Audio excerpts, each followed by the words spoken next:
जख्म देने का अंदाज कुछ ऐसा है, जख्म देकर पूछती हो हाल कैसा है। तुमसे सिकवा क्या करूं मेरी जान, सारी लड़कियों का मिजाज एक ही जैसा है।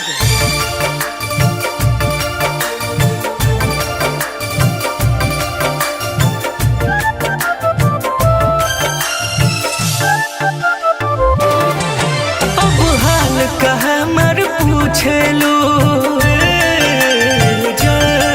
जब दोसरा लगे सुतेलू,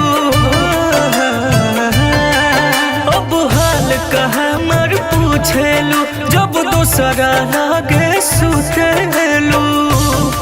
हमर मन नहीं खेलागत गोरी काल से, एगो कफन भेजवा दा ससुराल से।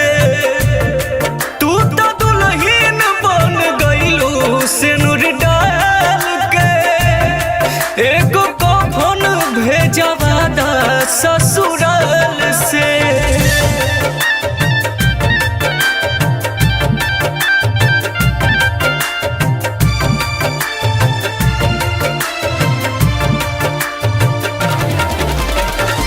मार दिहलु ठोकर तू बुझलु गरीब हो, तहरे के रखले रहनी दिल के करीब हो।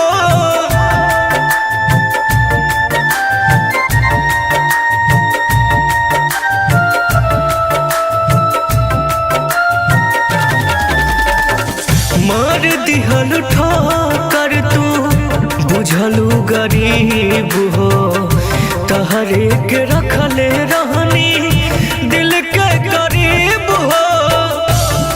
तू ही चाल दिहलु दिलवा निकाल के, एगो कफन भेजवा दा ससुराल से।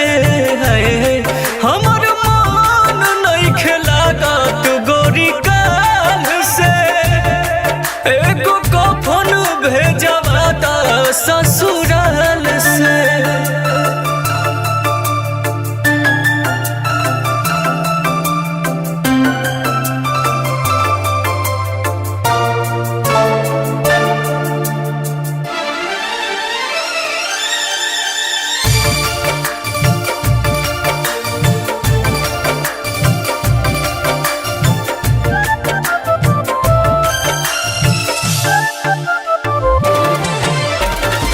चल गइलू लागे तू मुन मासूम के,